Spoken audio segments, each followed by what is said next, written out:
Les estadístiques del Manacor són bastant enganyoses.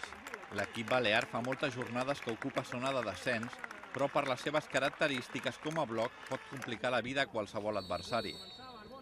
Es tracta d'un conjunt molt aguerrit que planteja el seu joc amb una força física molt important.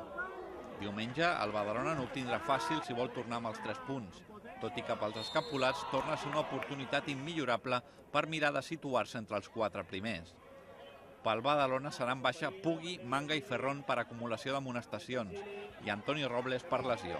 Un equip que lluita totes les pilotes, de la primera fins a l'última, un equip que aboga molt pel rigor tàctic, pel bon posicionament, que tenen gent veterana en el sentit de que potser no tant a segona B, en partits jugats a segona B, però sí veterana en edat i veterana en experiència de lo que és la categoria i a la tercera divisió balear. El partit es disputarà diumenge a les 12 i serà xiulat per l'àrbitre murcià Gallego Gambín.